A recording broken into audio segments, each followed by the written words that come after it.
നമസ്കാരം. Arabia this വീക്കിൻ്റെ ഏറ്റവും പുതിയ അധ്യായത്തിലേക്ക് എല്ലാ പ്രിയപ്പെട്ട പ്രേക്ഷകർക്കും സ്വാഗതം.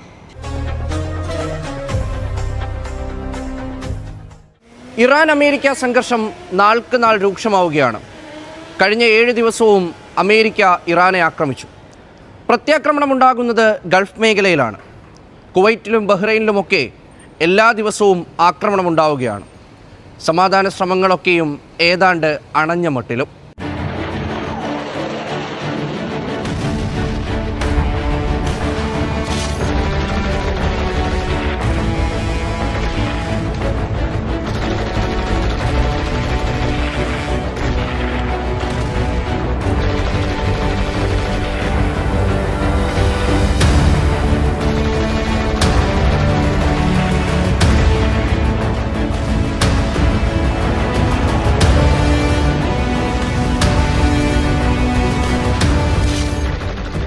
സമാധാന കരാർ ലംഘിച്ച് അമേരിക്കയും ഇറാനും വീണ്ടും ആക്രമണം തുടങ്ങിയ ശേഷം സ്ഥിതിഗതികൾ കൂടുതൽ രൂക്ഷമായ ദിനങ്ങളാണ് കടന്നുപോകുന്നത്.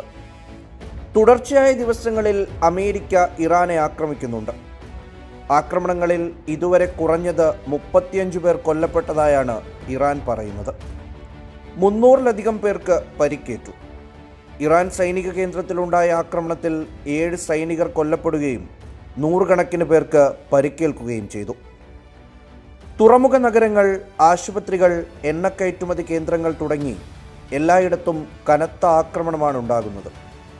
ഇറാനു മേലുള്ള നാവിക ഉപരോധവും അമേരിക്ക പുനരാരംഭിച്ചു. ഇറാന് കനത്ത മുന്നറിയിപ്പ് നൽകിയിരിക്കുകയാണ് അമേരിക്കൻ പ്രസിഡന്റ് ഡൊണാൾഡ് ട്രംപ്. ചർച്ചയ്ക്ക് തയ്യാറായില്ലെങ്കിൽ ഇറാനെ തീർത്തുകളയുമെന്നാണ് ഭീഷണി. പാലങ്ങൾ ഉൾപ്പെടെയുള്ള അടിസ്ഥാന സൗകര്യങ്ങൾ ആക്രമിക്കും. ഇറാനിൽ ഒന്നും ബാക്കി വയ്ക്കില്ലെന്ന് ട്രംപ് അന്ത്യശാസനം നൽകുമ്പോൾ ഗൾഫ് മേഖലയിൽ തിരിച്ചടി നൽകുകയാണ് ഇറാൻ.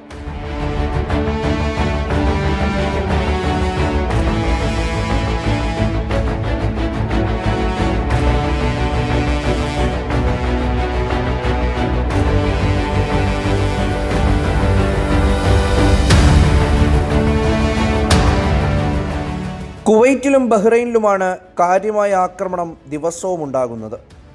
നേരത്തെ ദിനംപ്രതി ഒറ്റത്തവണയായിരുന്നുവെങ്കിൽ ഇപ്പോൾ 2-3 തവണ ഈ രാജ്യങ്ങൾ ആക്രമിക്കപ്പെടുന്നു. കുവൈറ്റിൽ കടൽവെള്ള ശുചീകരണശാലയിൽ കഴിഞ്ഞ 2 ദിവസവും ആക്രമണമുണ്ടായി. വൈദ്യുത നിലയങ്ങൾ കേന്ദ്രീകരിച്ചും ആക്രമണം നടക്കുന്നു.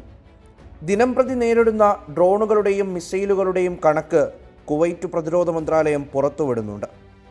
അമേരിക്കൻ സൈനിക താവളങ്ങളിൽ മാത്രമല്ല, ജനവാസ മേഖലയിലും ആക്രമണം നടക്കുന്നതായി കുവൈറ്റ് വ്യക്തമാക്കുന്നു. ബഹ്റൈനിലും എല്ലാ ദിവസവും രാവിലെ അപായ സൈറൻ മുഴങ്ങുന്നുണ്ട്. മനാമയിലാണ് ആക്രമണം ഉണ്ടാകുന്നത്. ഒരു കുട്ടിക്കടക്കം ആക്രമണത്തിൽ പരിക്കേറ്റിട്ടുണ്ട്. മധ്യസ്ഥ ശ്രമങ്ങൾക്ക് ചുക്കാൻ പിടിക്കുന്ന ഖത്തറിലടക്കം ഇതിനിടയിൽ ആക്രമണമുണ്ടായി. സൗദികൾ ഹൂത്തിയിൽ ആക്രമണം നടത്തി. ഗൾഫ് മേഖലയിൽ UAE-യിലാണ് ഇതുവരെ ആക്രമണമൊന്നും തന്നെ ഉണ്ടാകാത്തത്. അറബ് ലീഗും GCC രാജ്യങ്ങളുടെ കൂട്ടായ്മയുമെല്ലാം ആക്രമണത്തെ അപലപിക്കുന്നുണ്ട്. എന്നാൽ മധ്യസ്ഥ ചർച്ചകളുടെ സാധ്യത ദിനംപ്രതി മങ്ങുകയാണ്.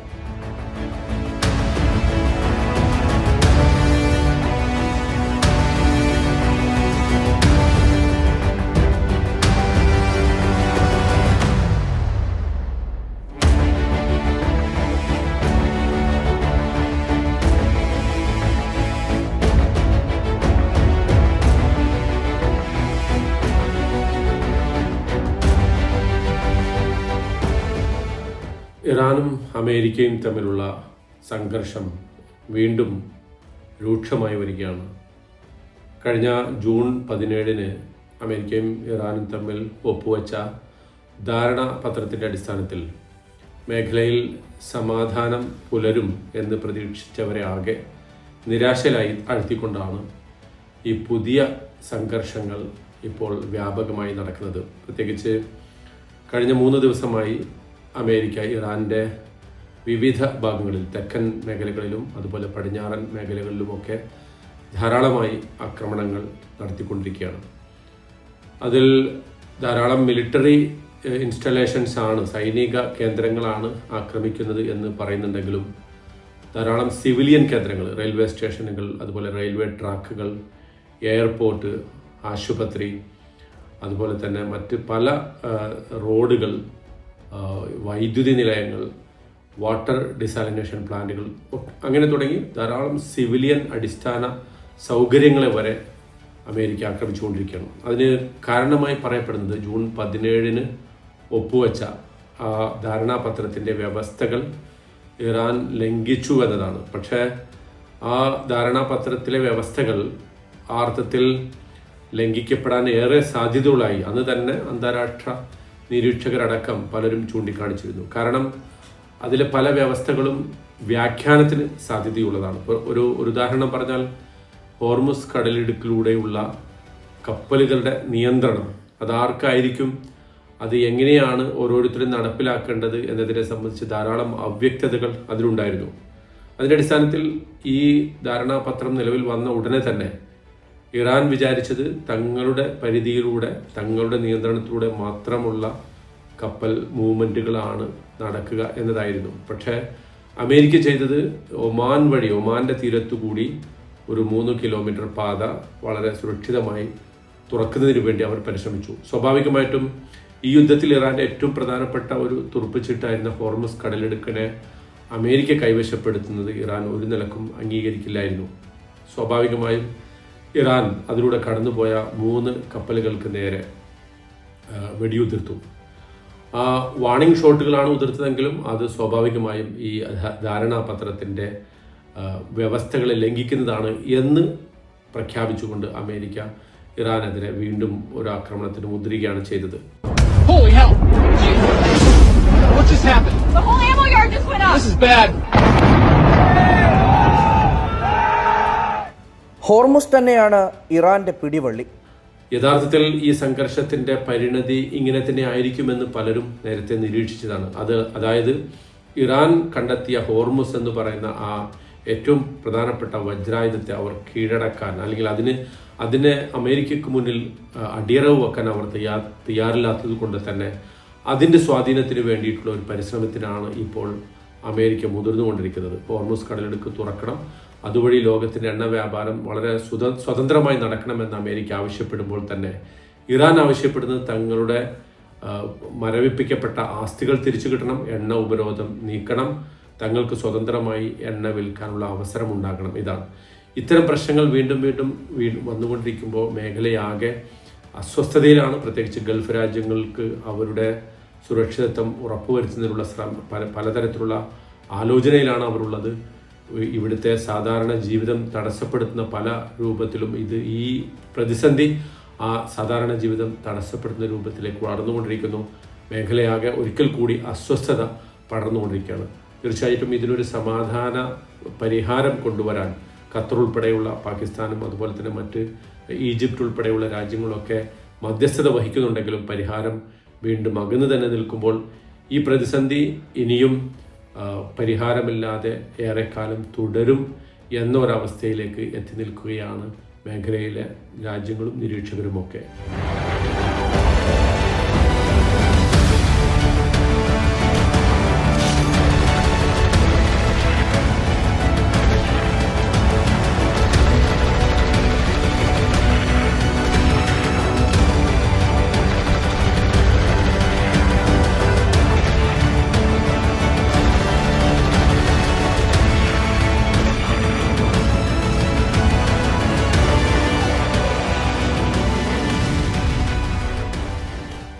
ലഹരിയുടെ വേരറുക്കാൻ കേരളത്തിൽ തുടങ്ങിയ പ്രത്യേക ഓപ്പറേഷനാണ് ഓപ്പറേഷൻ തൂഫാൻ. കേരളം വിട്ട് ഇന്ത്യയും വിട്ട് ഗൾഫ് രാജ്യങ്ങളിലും വലിയ സ്വീകാര്യതയാണ് ഈ ഓപ്പറേഷന് ലഭിക്കുന്നത്. ഇംഗാസിൻ്റെ നേതൃത്വത്തിൽ ഓപ്പറേഷൻ തൂഫാനെ അനുകൂലിച്ചുകൊണ്ട് റാലിയും ഒപ്പം തന്നെ സൗഹൃദ ഫുട്ബോൾ മത്സരവും നടന്നു. ആഭ്യന്തരമന്ത്രി രമേശ് ചെന്നിത്തല ആശംസകൾ അറിയിച്ചു.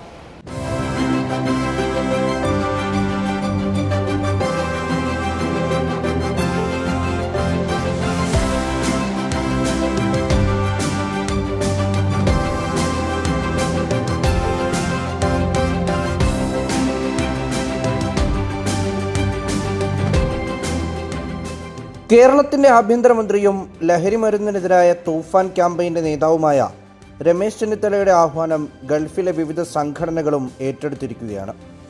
ഇൻഗാസ് ദുബായ് സ്റ്റേറ്റ് കമ്മിറ്റിയുടെ നേതൃത്വത്തിൽ റാലിയും സൗഹൃദ ഫുട്ബോൾ മത്സരവും സംഘടിപ്പിച്ചു. ക്യാമ്പയിന്റെ ഭാഗമായ ഇൻഗാസിന് ചെന്നിത്തല ആശംസ അറിയിച്ചു.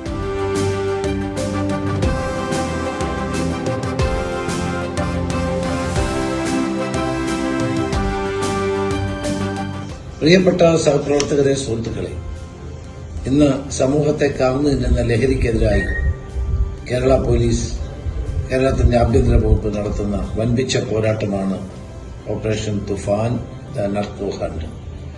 ഇന്ന് സമൂഹത്തിൽ ഏറ്റവും കൂടുതൽ ചെറുപ്പക്കാരെ വഴിതെറ്റിക്കുന്ന മയക്കുമരുന്നിനും മദ്യത്തിനുമെതിരായിട്ടുള്ള ഈ പോരാട്ടത്തിൽ നിങ്ങൾ ഓരോരുത്തരും പങ്കാളിയാകണമെന്ന് ഞാൻ അഭ്യർത്ഥിക്കുകയാണ്. ഇന്ന് Dubai INCAS state committee 11/7/2026 Dubai Abu ഹൈലിലുള്ള ഗ്രൌണ്ടിൽ സംഘടിപ്പിക്കുന്ന സൗഹൃദ ഫുട്ബോൾ മത്സരത്തിന് എല്ലാവിധ ആശംസകളും നേരുന്നു. തുഫാൻ കപ്പ് 2026 എല്ലാ ആശംസകളും നേരുന്നു. ഒപ്പം കേരളീയ പൊതുസമൂഹത്തിനോടൊപ്പം പ്രവാസി സമൂഹവും ഒരുമിച്ച് നിന്നുകൊണ്ട് തുഫാൻ പരിപാടിയിൽ സംഘടിതമായി മുന്നേറ്റം ഉണ്ടാക്കണം എന്ന് ഞാൻ അഭ്യർത്ഥിക്കുന്നു. എന്നും ഈ മഹത്തായ ആശയത്തിന് ഐക്യദാർഢ്യം പ്രഖ്യാപിച്ചുകൊണ്ട് നിങ്ങൾ നടത്തുന്ന തുഫാൻ ഫുട്ബോളിന് എല്ലാവിധ ആശംസകളും.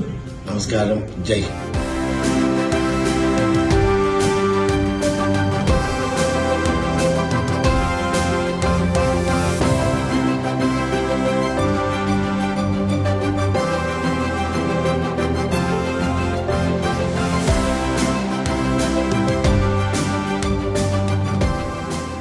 ദുബായിലെത്തിയ കുട്ടനാട് MLA റജി ചെറിയാൻ ഐക്യദാർഢ്യ റാലി ഉദ്ഘാടനം ചെയ്തു. കേരളം കണ്ട സമാനതകളില്ലാത്ത ലഹരിക്കെതിരായ പോരാട്ടമാണ് ഓപ്പറേഷൻ തൂഫാൻ എന്നും സംസ്ഥാനം ലഹരിയുടെ വേരറുക്കുന്നതിൽ വിജയിക്കുമെന്നും റജി ചെറിയാൻ MLA പറഞ്ഞു. സന്തോഷം. നമ്മുടെ പ്രവാസി സുഹൃത്തുക്കളെല്ലാം കൂടി നമ്മുടെ സംസ്ഥാന സർക്കാർ, നമ്മുടെ ആഭ്യന്തര മന്ത്രി ശ്രീ രമേശ് ചെന്നിത്തല ഏറ്റെടുത്തേക്കുന്ന ഒരു ദൗത്യമാണ്.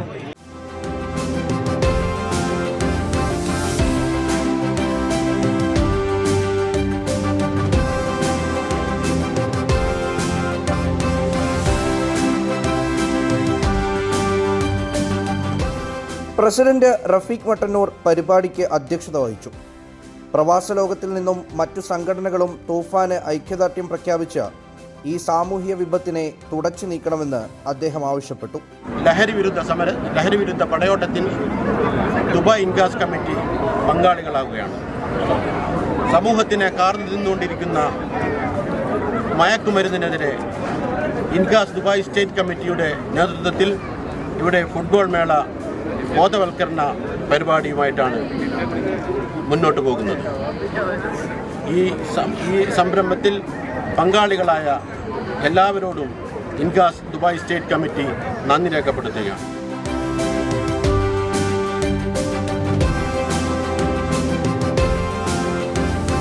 പ്ലക്കാർഡുകൾ ഉയർത്തി സ്ത്രീകളടക്കം നിരവധി പേരാണ് റാലിയിൽ അണിചേർന്നത്.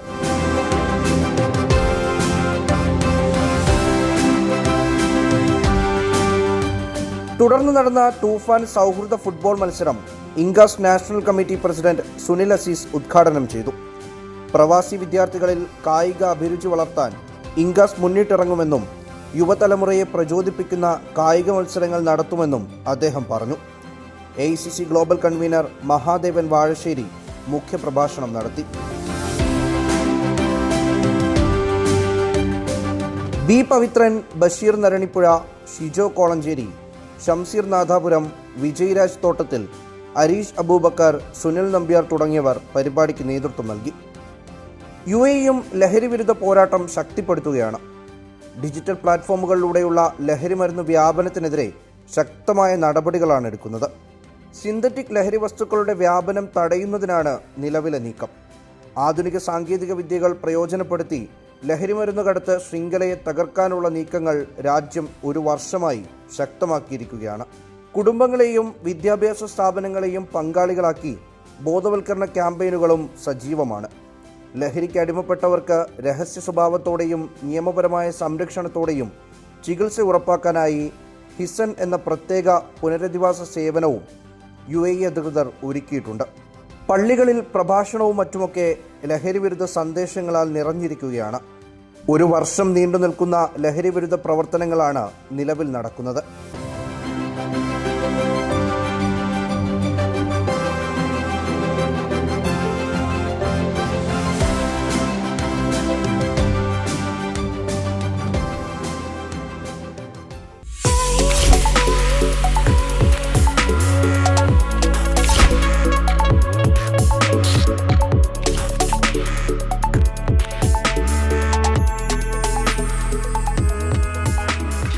നമ്മുടെ നാട്ടിലൊക്കെ റോഡുകളിൽ കുഴികൾ ഉണ്ടാവാറുണ്ട്. ഒപ്പം തന്നെ വിവിധ ബോർഡുകൾ ഈ റോഡിൽ സ്ഥലത്തിൻ്റെയൊക്കെ ബോർഡുകൾ വെച്ചേക്കുന്നത് തുരുമ്പെടുത്ത് നശിച്ചു പോകുന്നതൊക്കെ കാണാറുണ്ട്. ഇപ്പോൾ ഈ സോഷ്യൽ മീഡിയയിലൊക്കെ ചില ആളുകൾ ഇതൊക്കെ നന്നാക്കുന്നതിൻ്റെ ഭാഗമായിട്ട് അങ്ങനെ വീഡിയോസൊക്കെ പോസ്റ്റ് ചെയ്യുകയും സ്വയം അവരിറങ്ങി ചെയ്യുകയൊക്കെ ചെയ്യുന്നുണ്ട്. അപ്പോൾ മലയാളികൾ അങ്ങനെയുള്ള കാര്യങ്ങൾ കണ്ടാലൊക്കെ പ്രതികരിക്കാറുണ്ട്. നമ്മുടെ നാട്ടിലെ സിസ്റ്റം വെച്ചിട്ട് പ്രത്യേകിച്ച് ഇന്ത്യയിൽ പൊതുവായിട്ട് ഇക്കാര്യങ്ങളൊക്കെ വളരെ പതിയാണ് നടക്കാറുള്ളത്. പക്ഷേ UAE പോലെയുള്ളൊരു സ്ഥലത്ത് അത് വളരെ പെട്ടെന്ന് നടക്കാറുണ്ട്. അത്തരത്തിൽ ഒരു കാര്യത്തിൽ ഇടപെട്ട് വിജയം നേടിയ ഒരു മലയാളിയാണ് ഞാനിപ്പോൾ പരിചയപ്പെടുത്താൻ പോകുന്നത്.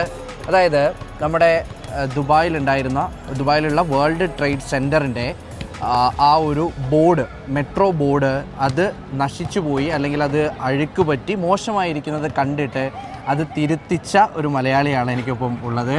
ആദ്യം സ്വന്തമായിട്ടൊന്ന് പരിചയപ്പെടുത്തണം. കാസർഗോഡുകാരനാണെന്നറിയാം. എന്താണ്? എൻ്റെ പേര് തൻവീർ എന്നാണ്. ഞാൻ കാസർഗോഡ് തൃക്കരിപ്പൂരാണ് എൻ്റെ സ്ഥലം. ഞാനിപ്പോൾ ദുബായിൽ ഒരു 3 വർഷത്തിന് മുകളിലായി ദുബായിൽ. ഇപ്പം അൽക്കൂസിലൊരു കമ്പനിയിലാണ് വർക്ക് ചെയ്യുന്നത്. ബ്രിസ്റ്റോൾ എന്ന് പറഞ്ഞിട്ടുള്ള കമ്പനിയിലാണ് വർക്ക് ചെയ്യുന്നത്. സോ ഇത് ഇൻസിഡൻറ്റ് ഉണ്ടാകുന്ന കാരണം എന്ന് വെച്ചാൽ ഞാൻ ഡെയിലി അതുവഴിയാണ് ബസ്സിൽ പോകുന്നത്. സോ ഓഫീസിലേക്ക് എല്ലാ ദിവസവും മോർണിംഗ് അതുവഴിയാണ് പോകുന്നത്. സോ ഞാൻ കുറച്ച് ദിവസമായി അത് കാണുന്നത്, ഈ ബോർഡ് കച്ചറായിട്ടുള്ള സംഭവം. ഞാൻ ജസ്റ്റ് നോർമലായിട്ട് അത് ഫോട്ടോ എടുക്കുന്നു. ഞാൻ ആ ദിവസം ഈവനിങ് ഞാൻ ജസ്റ്റ് RTയുടെ ഇൻസ്റ്റഗ്രാമിൽ ഞാൻ ജസ്റ്റ് മെസ്സേജായിട്ട് ഇട്ട് കൊടുക്കുന്നു, ലൈക്ക് ഇത് നല്ല കച്ചറയുണ്ട്, മീൻസ് ഡേർട്ടി ആയിട്ടാണ് ഉള്ളത് എന്ന് പറഞ്ഞിട്ട് മെസ്സേജ് അയക്കുന്നു. അത് വിത്തിൻ 1 to 2 hours അവരുടെ റിപ്ലൈ വരുന്നു. ഞാൻ ഒട്ടും പ്രതീക്ഷിക്കുന്നില്ല അവർ ഇത്രയും പെട്ടെന്ന്, ലൈക്ക് മീൻസ് പിറ്റേ ദിവസം ലൈക്ക് നെക്സ്റ്റ് ഡേ ആകുമ്പോഴേക്കും അവർ ഈവനിങ് തിരിച്ച് ഓഫീസിൽ നിന്ന് വരുമ്പോഴേക്കും അത് മാറ്റിയിട്ടുണ്ടായിരുന്നു ഫുള്ളായിട്ട്. അതായത് ആക്ഷൻ ഉണ്ടാവാൻ എടുത്ത സമയം 24 മണിക്കൂറാണ്. അപ്പോൾ ഈ RTക്ക് ഒരു മെസ്സേജ് അയക്കുന്ന സമയത്ത് സാധാരണ നമ്മുടെ നാട്ടിൽ നമ്മൾ പലതരത്തിൽ പരാതികൾ പറയാറുണ്ട്. പഞ്ചായത്ത് തൊട്ട് പാർലമെൻറ്റ് വരെയുള്ള ആളുകളോട് നമ്മൾ പരാതി പറയാറുണ്ട്. അതിൽ ഏതാണ്ട് ഒരു 10-20% മാത്രമേ നടപ്പിലാവാറുള്ളൂ. പക്ഷേ ഇവിടെ അങ്ങനെ RTക്ക് ഒരു മെസ്സേജ് അയക്കുമ്പോൾ മറ്റൊരു നാടാണ്, മറ്റൊരു രാജ്യമാണ്. അപ്പോൾ അവിടെ വന്നിട്ടൊരു മെസ്സേജ് അയക്കുമ്പോൾ അതിന് നമുക്കൊരു റെസ്പോൺസ് കിട്ടും. ബിക്കോസ് നമ്മൾ സെലിബ്രിറ്റി അല്ല, അങ്ങനെയൊന്നുമല്ല. അപ്പോൾ അങ്ങനെ ഒരു റെസ്പോൺസ് കിട്ടുമെന്ന് പ്രതീക്ഷിച്ചിരുന്നു? ഒട്ടും പ്രതീക്ഷിച്ചില്ല. ഞാൻ മെസ്സേജ് അയക്കുമ്പോൾ ജസ്റ്റ് നോർമലി കാഷ്വലായിട്ട് മെസ്സേജ് അയച്ചത്. അവർ റിപ്ലൈ തരുന്നെങ്കിൽ തരട്ടെ, ഇല്ലെങ്കിൽ കുഴപ്പമില്ല എന്ന രീതിയിലാണ് മെസ്സേജ് അയച്ചത്. പക്ഷെ എന്നാലും വിത്തിൻ 1 to 2 hours തന്നെ അവർ റിപ്ലൈ ഫാസ്റ്റ് ആയിരുന്നു. അവർ റിപ്ലൈ ലൈക്ക് അവരെനിക്ക് മെസ്സേജ് അയച്ചതെന്ന് വെച്ചാൽ നമ്മൾ ഇത് വേണ്ടപ്പെട്ട ഡിപ്പാർട്ട്മെൻറ്റിലേക്ക് അയച്ചിട്ടുണ്ട്, ഇത് പെട്ടെന്ന് ആക്ഷൻ ഉണ്ടാവും എന്നാണ് അവർ എനിക്ക് റിപ്ലൈ ആയിട്ട് അയച്ചത്.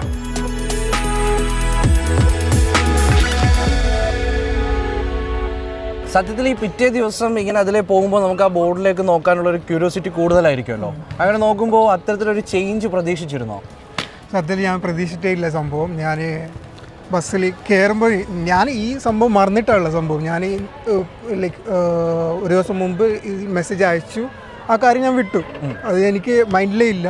ഞാൻ ജസ്റ്റ് ബസ്സിൽ പോകുന്ന സമയത്ത് ജസ്റ്റ് ഒരു ലുക്ക് കൊടുത്ത് അവിടത്തേക്ക് അപ്പോഴാണ് ഈ ഒരു പുതിയതായിട്ടൊരു ന്യൂ ബോർഡ് കാണുന്നത് അവിടെ. സത്യത്തിൽ പുതിയതായിട്ട് ലൈക്ക് അത് അവർ ക്ലീൻ ചെയ്തതല്ല, അവരത് ബോർഡ് മൊത്തമായിട്ട് റീപ്ലേസ് ചെയ്തേക്കുന്നതാണ്. സോ ലൈക്ക് നല്ല ഹാപ്പിയായി. എൻ്റെ ഒരു ചെറിയൊരു മെസ്സേജ് കൊണ്ട് അവർ മാറ്റി എന്നുള്ളൊരു സംഭവം ഉണ്ടായിരുന്നു എനിക്ക്. അത് കഴിഞ്ഞിട്ട് പിന്നെ അവർ ബന്ധപ്പെട്ടു എങ്ങനെയായിരുന്നു? ഇത്തരത്തിലൊരു അംഗീകാരമൊക്കെ ലഭിച്ചു, അതിനൊരു അനുമോദനം ലഭിച്ചു. അപ്പോൾ അത് എക്സ്പെക്റ്റഡ്, മോർ ദാൻ എക്സ്പെക്റ്റഡ് ആണ്. അപ്പോൾ അത്തരത്തിൽ അവരിങ്ങോട്ട് വിളിക്കുകയായിരുന്നു. ആരാണ് ഈ റോഡ് ട്രാൻസ്പോർട്ട് അതോറിറ്റിയിൽ നിന്ന് വിളിക്കുന്നത്? ഇത് ഞാൻ അതിനുശേഷം ഞാൻ വീഡിയോ എടുത്തതിന് ശേഷം 1 വീക്കിന് ശേഷം ഞാൻ ഇത് പോസ്റ്റ് ചെയ്യുന്നത്. സത്യത്തിൽ 11th ജൂൺ 11th ഈ വീഡിയോ ഞാൻ പോസ്റ്റ് ചെയ്യുന്നത്. പോസ്റ്റ് ചെയ്തിട്ട് ലൈക്ക് വിത്തിൻ 1 വീക്സ് വീഡിയോ വൈറലായതിനു ശേഷം എന്നെ ഫസ്റ്റ് ഒരാളെ വിളിച്ചു, ഒരു എമിറാത്തി ഒരാളെ വിളിച്ച്. ഞാൻ ആദ്യം വിചാരിച്ചു ഇത് ഫേക്ക് ആണെന്ന് വിചാരിച്ചു. ഇങ്ങനെ ദുബായ് സിവിൽ കമ്മിറ്റി എന്ന് പറഞ്ഞിട്ടാണ് അവർ വിളിക്കുന്നത്. സോ ഞാൻ ആദ്യം ട്രസ്റ്റ് ചെയ്തിട്ടില്ല. പിന്നെ അവർ ഒഫീഷ്യൽ നമ്പറിൽ നിന്ന് എനിക്ക് കോൾ വന്നു. സോ അതിന് ശേഷമാണ് ഞാൻ ഓക്കെ, ഞാൻ സത്യത്തിൽ ഞാൻ ഒട്ടും പ്രതീക്ഷിച്ചില്ല ഈ വീഡിയോ വൈറലാവും, ഇവരിങ്ങനെ വിളിക്കുന്നൊക്കെ. ടോട്ടലി ഞാൻ സർപ്രൈസ് ആയിപ്പോയി സംഭവം ഈ കോളൊക്കെ വന്ന സമയത്ത്. ഇപ്പോൾ ഈ പിന്നെ അവിടെ അവാർഡ് വാങ്ങാൻ പോയിരുന്നു അല്ലെങ്കിൽ അനുമോദനം വാങ്ങാൻ പോയ ഒരു സമയത്ത് ഏത് തരത്തിലായിരുന്നു, അവരെന്തൊക്കെയാണ് സംസാരിച്ചത് ആ സമയത്ത്? അവാർഡ് വാങ്ങാൻ പോയ സമയത്ത് നല്ല സ്വീകരണമായിരുന്നു. അവർ ഫുൾ എമറാത്തി ആൾക്കാരായിരുന്നു മൊത്തത്തിൽ, ഗവൺമെൻറ് ഒഫീഷ്യൽസൊക്കെ ആയിരുന്നു ഫുള്ളായിട്ടുണ്ടായത്. സോ അവർ നല്ല രീതിയിൽ ട്രീറ്റ് ചെയ്തു, നല്ല രീതിയിൽ സപ്പോർട്ടൊക്കെ ചെയ്തായിരുന്നു.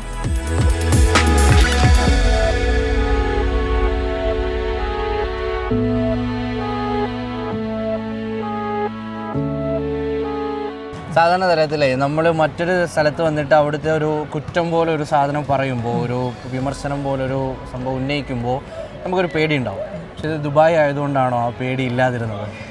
അല്ല, ഈ വീഡിയോയിൽ ഞാനങ്ങനെ കുറ്റമായിട്ടല്ല അതിലുള്ളത്. എന്ന് വെച്ചാൽ ഫസ്റ്റ് ഒരു നെഗറ്റീവാണ്, എന്നിട്ട് അതിനുശേഷം അവർ റീപ്ലേസ് ചെയ്തു വിത്തിൻ 1 day. അവരത്രയും ഫാസ്റ്റ് ആണെന്നുള്ള കാണിക്കാനും കൂടിയാണ് ഞാൻ ഉദ്ദേശിച്ചത്. അതാണ് അതിൽ വീഡിയോയിലുള്ളത്.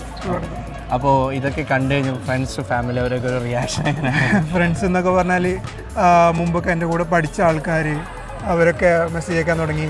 പിന്നെ എൻ്റെ ഫാമിലിക്കൊക്കെയാണ്, എൻ്റെ ഉപ്പ, ഉമ്മ, അനിയൻ, ഏട്ടനൊക്കെ ഭയങ്കര സന്തോഷമായി. അവരൊക്കെ ഈ ഓരോരോ ന്യൂസ് ചാനലൊക്കെ ഈ ഇത് വീഡിയോ പോസ്റ്റ് ചെയ്യുന്ന സമയത്ത് അവർക്ക് എനിക്ക് അയച്ചു തരാൻ തുടങ്ങി വാട്സപ്പിലൊക്കെ. ഭയങ്കര ഹാപ്പി ആയിരുന്നു. ഈ നാട്ടിലേതെങ്കിലും ഈ പൊതുപ്രവർത്തനം ആ രീതിയിൽ എന്തെങ്കിലുമൊക്കെ ഉണ്ടായിരുന്നോ, വല്ല സംഘടനാ പ്രവർത്തനം? ഇല്ല, നാട്ടിൽ അങ്ങനെ വലുതായിട്ടില്ല. ഉണ്ടായിരുന്നില്ല. ഈ എന്താണ് ഇപ്പം നമ്മുടെ രാജ്യം ഇതുപോലെ എന്ന് പരിവർത്തനപ്പെടുമെന്നാണ് പ്രതീക്ഷിക്കുന്നത്? അതാണ് നമ്മുടെ രാജ്യം ഇതുപോലെ എന്തെങ്കിലും ആവുമെന്ന് പ്രതീക്ഷിക്കുന്നു ഇതുപോലെ.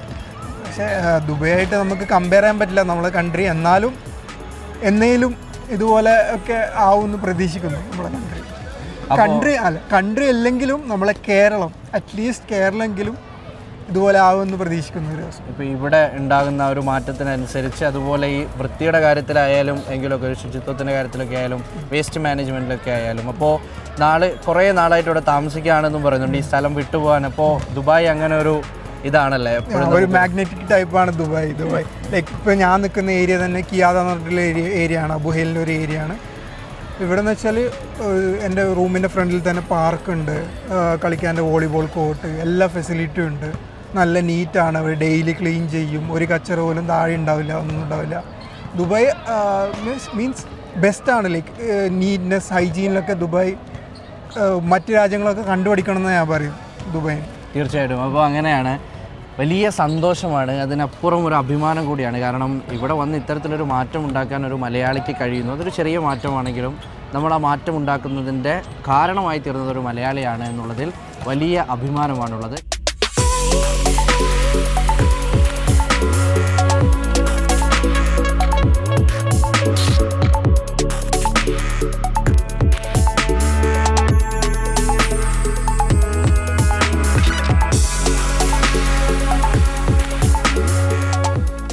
അറേബ്യ ദിസ് വീക്കിൻ്റെ ഈ അധ്യായം ഇവിടെ പൂർത്തിയാകുന്നു. അടുത്തയാഴ്ച ഇതേ ദിവസം ഇതേ സമയം കാണാം.